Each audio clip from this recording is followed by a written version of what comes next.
هذه المرثية مقدمة بلسان الأخ عادل محمد الزلب، يعزي فيها نفسه وإخوانه وجميع الأهل والأصدقاء بوفاة شقيقه المغفور له بإذن الله المرحوم عبد الله محمد الزلب. يعبر فيها عن أحداث يوم الوفاة ويشكر كل من شاطرهم ذلك العزاء، وحسبنا الله ونعم الوكيل، وإنا لله وإنا إليه راجعون. أداء المنشد عبد السلام جسار. شكت برقي في عجل وارجو الصفح حرف زل، كيف الحرف يوصف جبل منك العون وانت السميع، يا واحد احد في علاه مطلبنا جميع الرضا، امنا بما قد قضاه وانت الحق ما لي سواك.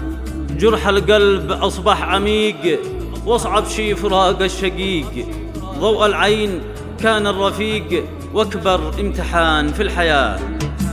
جرح القلب أصبح عميق وأصعب شي فراق الشقيق، ضوء العين كان الرفيق وأكبر امتحان في الحياة. جاب العفو في الونام سافر في قضية صدام، بعد الظهر جال المكان جابرني ووجه كلام، قال لي بس مغزى الهدار فيما دار باخر حوار، كأني كنت في اختبار جاوبني أنا بسألك، يا أخي قل لنا ما الخبر بتسلم كأني السفر، قول الصدق بالمختصر ليش قبلت كل العيال، ودعت الجميع ما نفر تنصحهم بأغلى الدرر، أو شي علم يلقي ظهر بأنك عايش آخر نهار، جصل وهو مبتسم بالله القوي محتزم،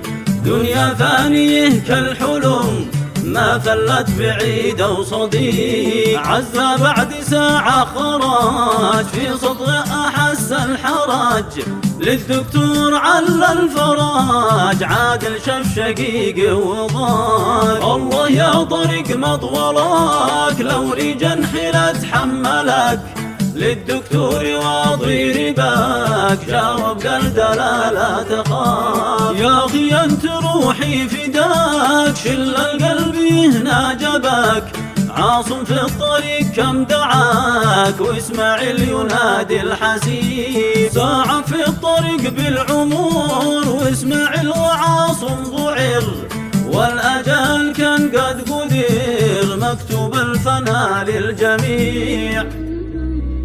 والطبيب يبحث عن دواء مع بصيص الأمل، لكن أمر الله أسرع والفراق نزل، والحمل أضحى بصدري فاق حمل الجبل، والأمر لله وحده والعزيز رحل.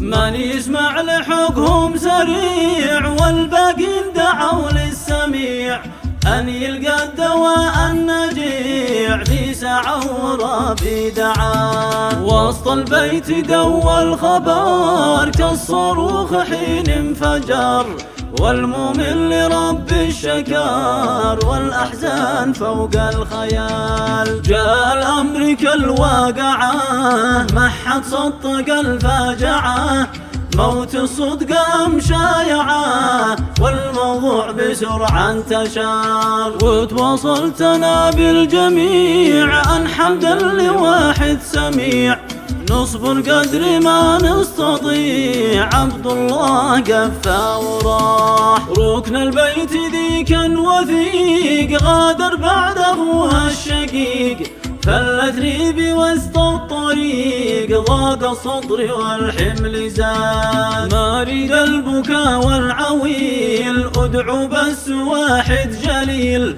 روحي ناوي للرحيل بعد غاب ذوق الحياة. كانت أفعاله أفعال مشايخ ولسانه عسل، والعقل عقل محنك للحلول وصل، للمعروف كان المثل همه فاك حمل الجبال، متواضع ووزن ثقيل متوافق مع كل جيل، للمظلوم تلقى وكيل، للجمع قريب أو بعيد. كل الناس تحمي الجميل، في موت لقينا الدليل.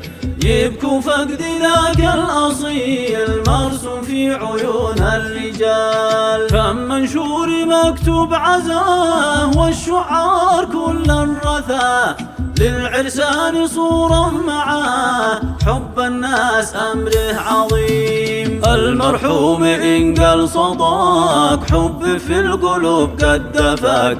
ساكن وسط كل حداك، هذا قول شاعر كريم. الظهر عرفناه معه، والمكنون كان يتبعه. فعل الخير شلم معه، دايم كان تاج الجميع. بالآلاف صلوا عليه، في التشييع مالوا إليه. هذا سر حاصل علي، حسن الخاتمة والسلام. الموضوع كان ملتبس، هذا موت ولا عرس. هذا الحب كيف حين غرس، سبحان الرحيم بالعباد. والمرحوم روح تحس، في الجامع بهم كم أنس.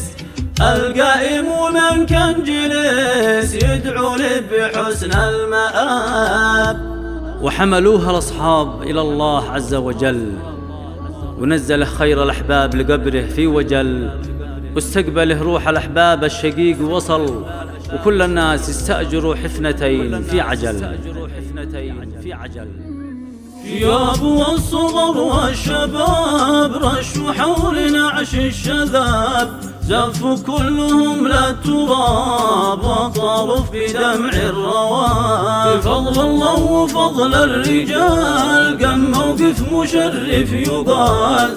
والأصحاب ذخير وإيمان، حمدا لله على كل حال. عني عن جميع إخوتي، باسم الكل في بلدتي. نشكر كل أهل الوفاء، ذي شارك معانا العزاء. ونعم بالرجال الجياد، ذيهم حولنا والبعاد. من كل القرى والبلاد، أنتم رمز كل الوفاء. من شارك بدفنه وجاء، أو جبر بصلاة عزاء، أو في النت يكتب لذا، أنتم تاجنا والضمان. ذي وقف بيوم العزاء، والساهر لأجل الغداء.